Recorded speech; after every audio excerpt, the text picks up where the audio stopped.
It was a beautiful day for flying here in California. That's the Pacific Ocean in the distance. But enough of that fun. Back to the shop for more wood turning fun. My last project was making several bowls for Christmas. I've got them all done, and I'll put a link to that in the description for these. But what I have here now is I made those bowls out of scrap wood that I had, and these are the scrap of the scrap.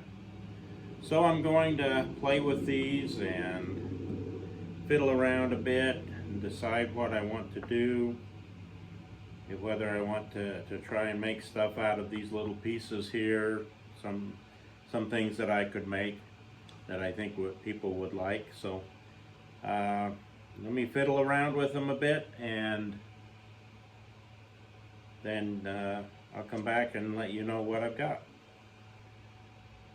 I've done my fiddling, and I think what I've got here is 1, 2, 3, 4, 5 bud vases of various sizes. This would be a very, very small one. This would be fairly tall. This would be about medium. This one I have marked the blank on an edge, on a diagonal, a bias, and I think that will look good when I cut it up in the bandsaw, and after I glue it and turn it that way. It'll be square on the lathe, but the board will be on a bias, and I think that will look very interesting. This one is made up of all of these pieces. This one I've got to cut down a little bit to match the thickness of those, but I think that would look good as a bud vase. This one would. I would take this piece, cut 2 pieces off of it, and put them in here, and so that would make this match the length of the other pieces. And I think that would also look interesting in a turning. What I have left are these pieces. These 3 here are fairly long, so I'll put them back in the pile and think of them on something else. These pieces I think are too small to do anything with. I was thinking of maybe using these for pen blanks, but the problem is pen blanks, the grain goes this way and the grain on these goes this way, and I think they would make a very weak pen. So I don't think I will use them for a pen blank. But I'll do some thinking of it. I might do that, I might not. So that's the next set of projects. It's been several days, actually a couple of weeks, because this is the Christmas holidays and I've been busy doing other things, but when I got a minute I would glue up these blanks. And some of these took several passes because they needed to have different clamping at different times, such as this one with this little piece right here. That had to be clamped differently than the main ones. This one had to have this piece clamped up separately and then put on with the others. And again, here's another little piece right here that had to be done separately. But they're all clamped up. This one I have already sawn to shape, so it's ready to go on the lathe. And now it's a question of deciding what I want to do with these. I think I'm going to make some tea light holders. This one will stand up and have a tea light holder there. This one I think will probably stand up like this. This one I might leave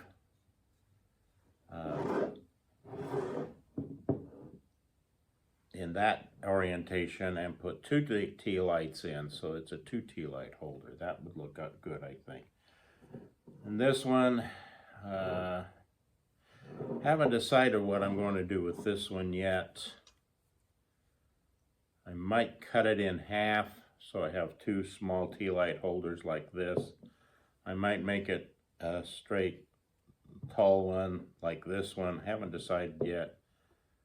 I will make those decisions after I get them trimmed on the table saw so that they are square like this one is.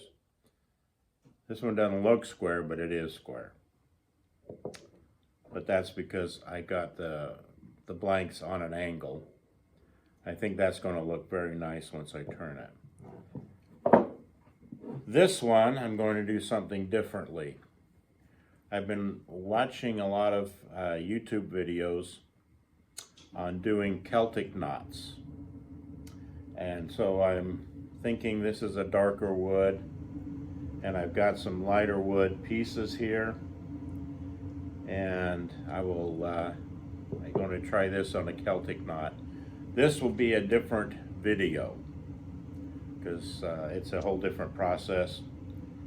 But I'll work these 4 as this video, and then this one will come separately.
I did cut that long one in half. All of these projects start by turning them round between centers. These little ones are too small to put a tenon on or a recess in, so they will be finished between centers as well.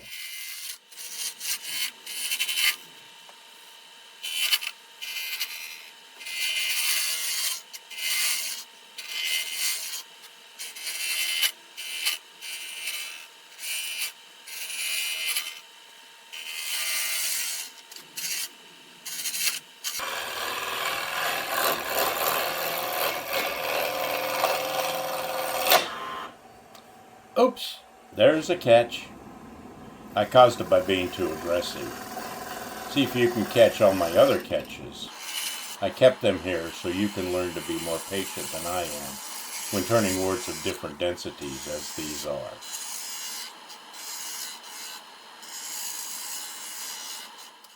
I'm starting to round over the top and bottom. My objective is to make these little ones look slightly barrel-shaped. I think that will look good.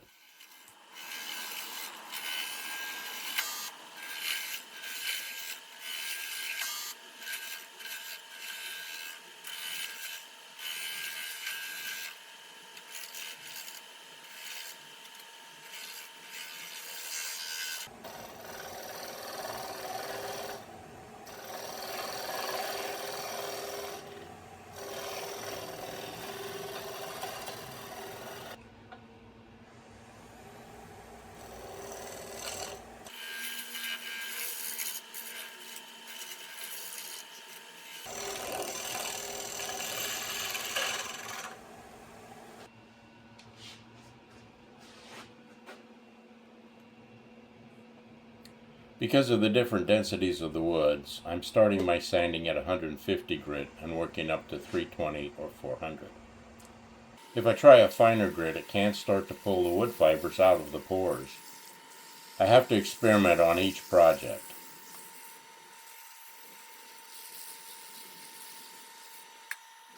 Of course, after each grit, I turn the lathe off and sand parallel to the axis. This removes the grooves that the turn sanding leaves.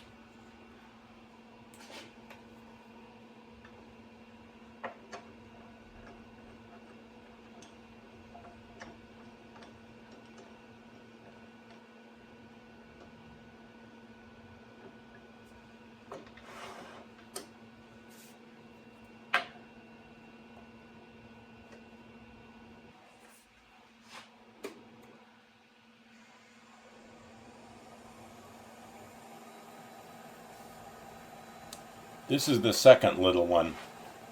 I worked it the same way as the first one, so I won't bore you with Act 2.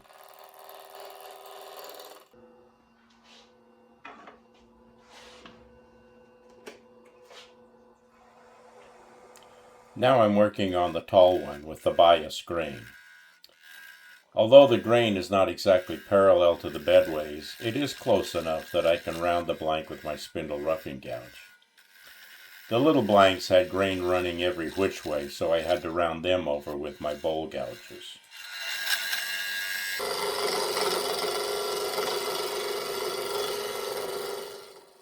Mike Peace is one of my unofficial YouTube mentors. He says when you think it's time to sharpen your gouge, it's past time to sharpen it. That's the case here, so short break for some quick sharpening, then back to work.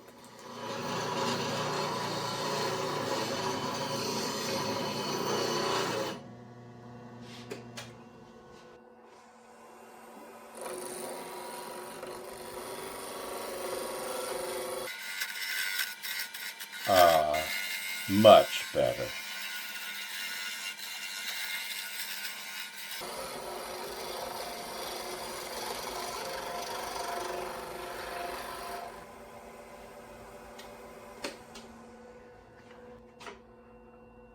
When possible, I like to finish my rounding with some light peeling cuts with the skew chisel. It makes the blank truly round and cuts down on the sanding later.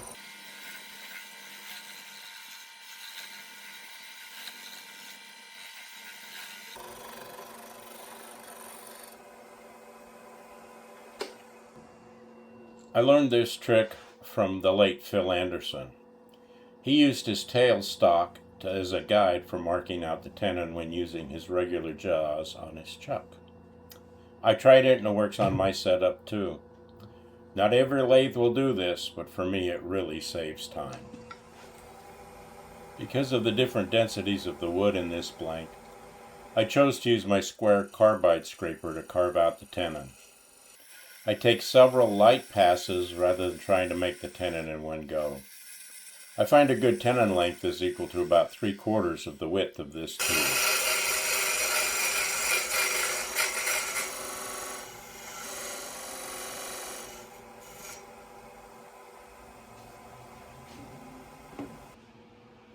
I've turned the blank around and put it in the chuck. What I'm making now is not another tenon, but a guide for my next series of cuts. I want to taper this blank into a cone shape, but I don't want the narrow end to be smaller than the T-light I'm going to put in it. So I'm taking small cuts and stopping and checking often just to get it right.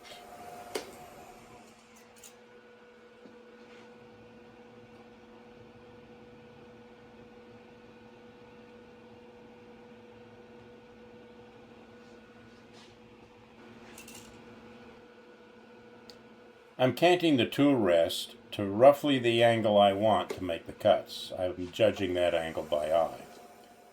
I use my left hand to keep the skew chisel in the same position relative to the back of the tool rest. And then I just go back and forth on the blank until I'm satisfied with the resulting cone shape. It takes time, but I'm in no hurry.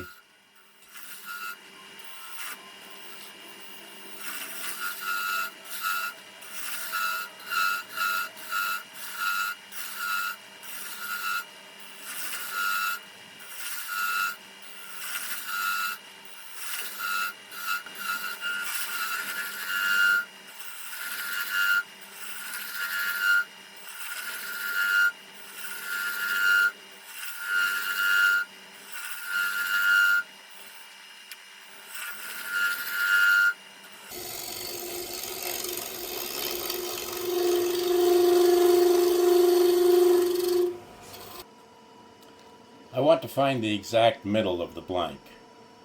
There are several ways to do this, but I have this handy dandy tool, so that's what I used. It works every time.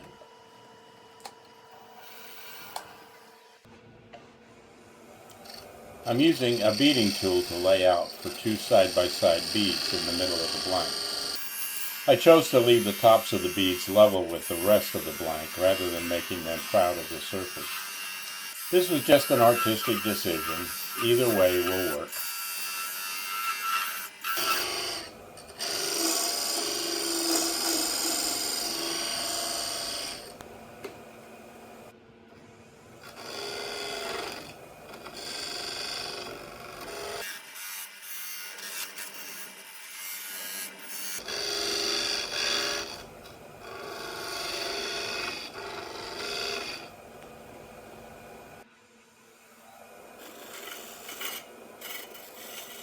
I'm refining the beads with my skew chisel and my pointed carbide tool.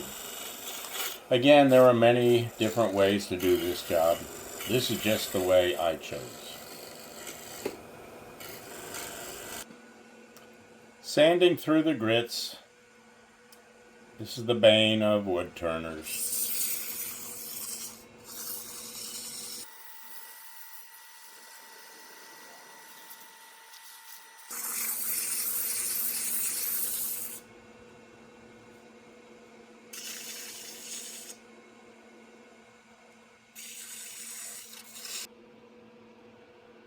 This one is now ready for drilling. On to the next one. I rounded this blank off camera since the process was the same as the last one. I'm using scraping cuts to true up the end.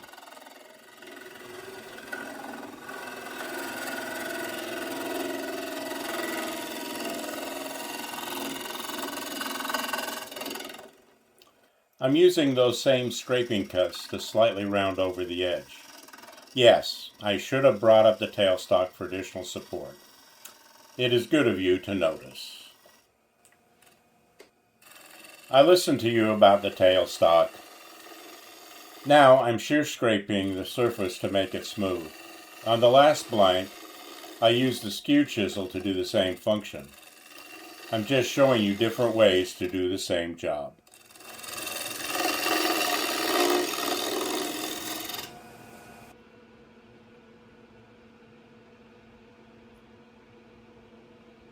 I'm finding the middle of this blank, but I'm not going to put decorative beads on it.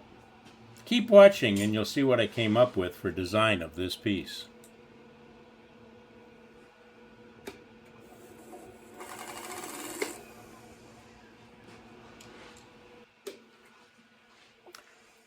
I'm using a parting tool to make a guiding groove on that line.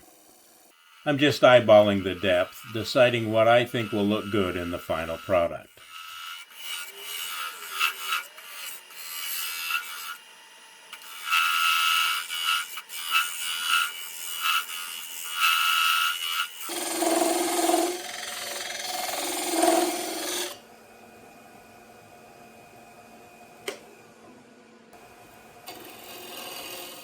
I'm champering from the top and the bottom to that groove guide. I'm making a Gibson Girl profile. Your grandparents might know what a Gibson Girl was, or you can just Google it. But please do that after you finish watching this video.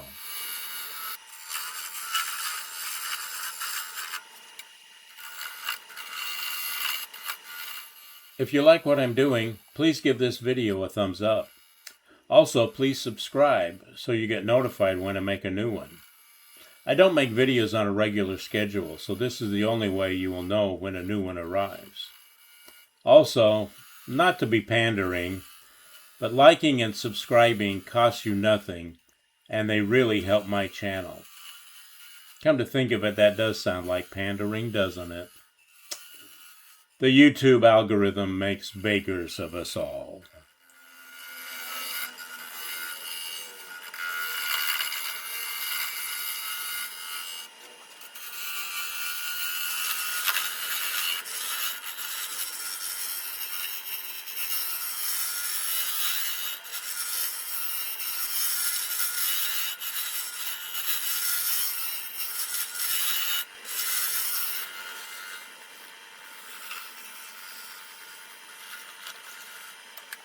I'm smoothing out the transitions using the skew chisel as a negative rake scraper, and I'm also using my round scraper.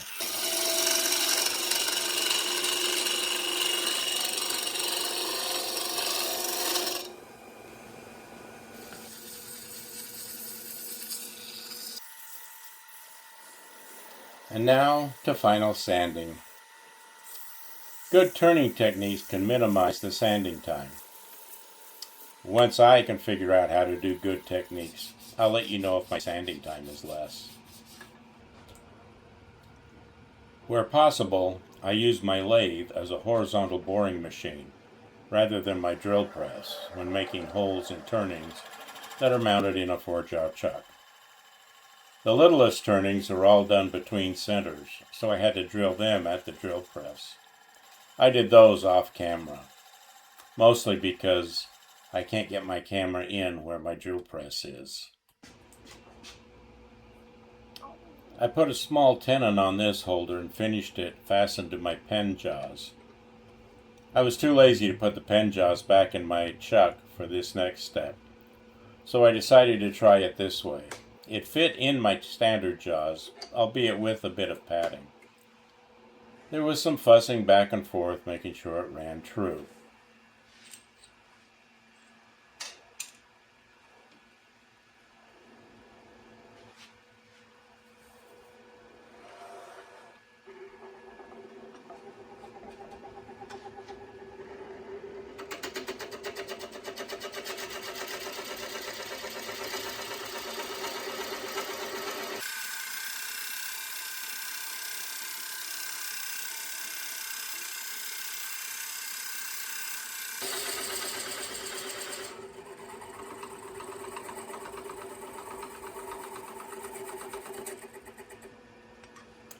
It worked fine.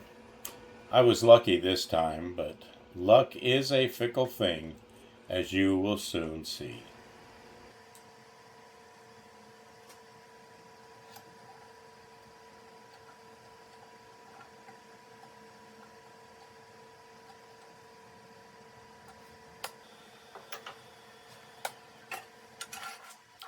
Here's where my luck ran out. I thought since it worked so well on the other end, the same setup would work when removing that little tenon. Silly me. It worked with the drilling because all the forces pushed the blank into the chuck, but removing the tenon induced side loads, and the leverage on the unsupported blank was more than the chuck could hold.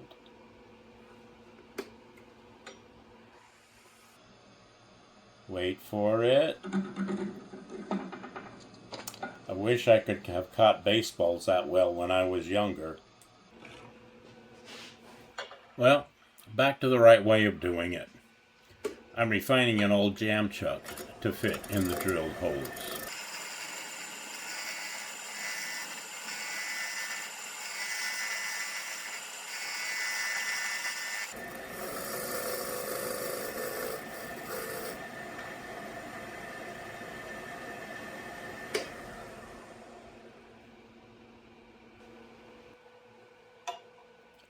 Next mistake. I'm attempting to take the tenon off with aggressive peeling cuts from my skew chisel.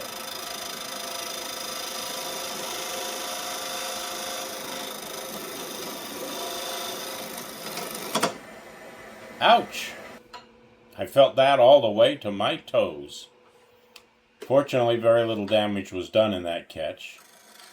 Now to do it right the right way by nibbling away at the tenon. I decided to finish the job with my square carbide tool. That gives me better control in delicate work such as this.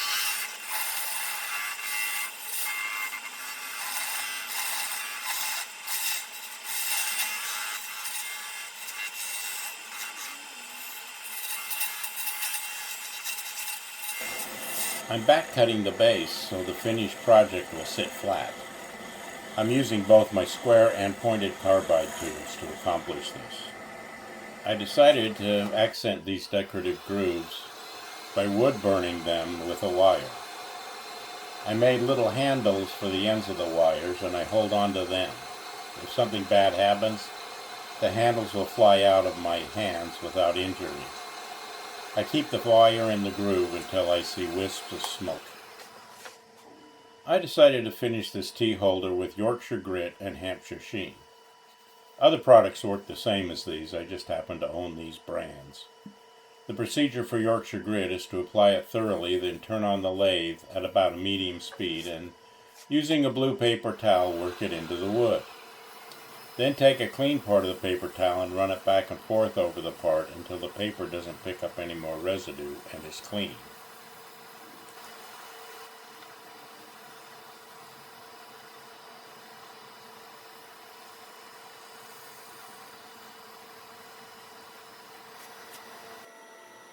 The Hampshire Sheen works like most wax products.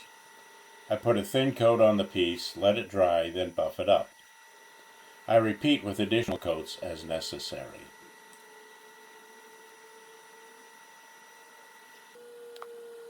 For these pieces I experimented with Howard's Feed and Wax. I put on a fairly liberal coat, worked it in, then let it dry and buffed it out. I like the warm luster it gives to these projects. I may use it on a lot more non-food grade projects. Some people say it's a food safe finish, and others say it's not. I'm going to take the cautious route.